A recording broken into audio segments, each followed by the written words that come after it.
hartlike hallo en 'n warm welkom hier by hierdie geleentheid. Dit is vir my so 'n voorreg om bietjie weer te kuier by Mosaïek en saam met jou ook te kuier en die Here se hart en die Here se woord met jou te deel. Ons is besig om bietjie te praat oor ons reis saam met Jesus, spesifiek in die moeilike tye, op die moeilike paaie. Soos ek het noem, die hoekom en waarom tye, die opdraande tye van ons lewe. Ons almal ken dit. Die vorige geleentheid het ek met jou gepraat oor, daar's twee aannames in die lewe wat jy kan maak, twee gegewes. Die een is baie verseker en baie definitief, dat die Here wil vir jou baie tye van vreugde en geluk en sommer net lekker oomblikke in die lewe gee, maar dan is daar ook die swaar tye, dan is ook daar ook die opdraande tye en hoe ons kan vashou in Jesus in hierdie tye. Hebreërs 13 vers 12 gee vir my en vir jou 'n wonderlike sekerheid en 'n wonderlike feit. Daar staan die volgende woorde: Daarom het Jesus ook buitekant die stadspoort gelei om die volk deur sy eie bloed van hulle sonde te reinig. Hoekom lees ek hierdie skrifgedeelte vir jou? Dit is vir my belangrik dat ek en jy moet bewus wees dat Jesus ken lyding. Jesus is self deur lyding. Lyding vir jou en lyding vir my en die opdraande tye van die lewe en die hoekom en die waarom tye is nie 'n onbekende verrassing vir die Here nie. Jesus self is deur Getsemane. Daar het hy gelei, daar het hy swaar gekry. Hy verstaan jou lyding, jou pyn. Hy is deur Golgotha. Hy's deur hofsaake waar vals getuienis deur hom afgelê is. Hy's verraai deur een van sy naby vriende, een van sy naby disippels, deur Judas. So, hy ken jou tyd van pyn en lyding, jou opdraande, jou hoekom en waarom tye, want hy is self daardeur. Maar dis tye wat ek en jy baie vatbaar is vir leuns.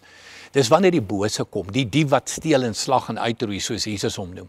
Wat hy vir jou kom sê, onder andere, God is ver. God is op 'n afstand, wanneer jy swaar kry, wanneer jy pyn beleef. Nee, God is nie naby jou nie. Wat is die waarheid? Psalm 23 vra vir Dawid, U is by my, al gaan ek deur 'n dal van doodskaduwee. U is by my, dis die werklikheid, wanneer ek en jy opdraande tye beleef en swaar tye beleef.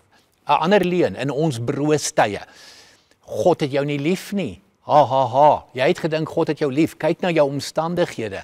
Weet jy wat, die Bybel sê vir jou, die Bybel sê vir my, God het my innig lief, God het jou innig lief, hy het jou lief met 'n brandende liefde, dis die woorde van Paulus, onder andere in Efesiërs, en die woorde wat jy sal vind in Hosea, 'n brandende liefde, 'n intieme liefde, die verlore seun het intieme liefde beleef in Lukas 15. Moenie dat die dief by jou kom steel met 'n leuen van God het jou nie lief, wanneer dit met jou swaar en sleg gaan nie. Volgende leuen, God is nie simpatiek nie, God is 'n onsimpatieke God. Hy staan op 'n afstand en hy kyk en hy's ver van jou af en hy kry half lekker terwyl jy swaar kry, terwyl jy suffer. Dis nie waar nie. Gaan na die woord toe, gaan kyk wanneer Jesus gekonfronteer word met siek mense, mense wat swaar kry. Die woorde word onder andere gebruik, innig jammer. Hy het hulle innig jammer gekry. Dis 'n simpatieke God. Dink aan Lazarus. Dink aan die graf, Lazarus in die graf, waar hy staan en huil. En hy weet, hy gaan hom uit die dood uit opwek. Dit is 'n simpatieke God, wanneer ek en jy opdraande tye in ons lewe vat. 'n volgende leuen, God het van jou vergeet. Weet jy wat, jy's history in sy geheue. Jy's geskiedenis wat hom aanbetref. Wel, die woord sê vir my, die woord sê vir jou, dat elke haar op jou hoof en elke haar op my hoof is getel. Hy het nie van jou vergeet nie, hy het nie van my vergeet nie, hy is juis Immanuel, tree vir tree, oomblik vir oomblik, by ons, saam met ons, in ons, naby ons, in ons seer, in ons pyn, in ons hoekoms, in ons waaroms. Hy het ons nie vergeet nie, hy het jou nie vergeet nie, hy sal jou nooit vergeet nie. Dink aan die woorde in Hebreërs, sal jou nooit in die steek laat nie, sal jou nooit verlaat nie. Hy kan jou nie vergeet nie. Hy het jou te lief. Jy's die rede dat Jesus aarde toe gekom het. Jy's die rede dat daar 'n kruis was. Jy's die rede dat daar 'n leë graf was, sodat ek en jy oorwinningslewens kan lei, sodat ek en jy lewe in oorvloed kan ervaar. Wees net bewus dat in jou broostye, in jou swaarkrytye, in jou opdraande tye, in jou tye van hoekom en waarom, gaan jy gepeper word met leuns. Want die dief wil jou vreugde kom steel, hy wil jou vrede kom steel. Moet dit nie toelaat nie. So wat is die uitdaging vir my en vir jou? Ken die waarheid.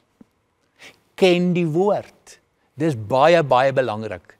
As ons die wapenrusting wil aantrek, juis in ons broostye, juis in ons swaarkrytye, juis in ons opdraande tye, dat ons die waarheid sal ken en dat ons leuns sal veg met die waarheid. Daar staan geskrywe. God sê dit oor my, God sê dit van my. Dis die uitdaging vir my en vir jou. Kom ons spandeer tyd met God. Kom ons spandeer meer tyd met sy woord. Kom ons leer regtig om die woord te ken en vanuit die waarheid te leef. Kom ek bid vir ons.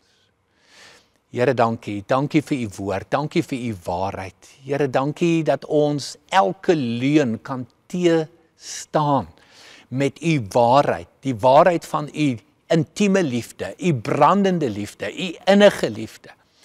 Die feit dat u altyd by ons is, dat u 'n simpatieke God is, wat tree vir tree en oomblik vir oomblik saam met ons die lewe doen.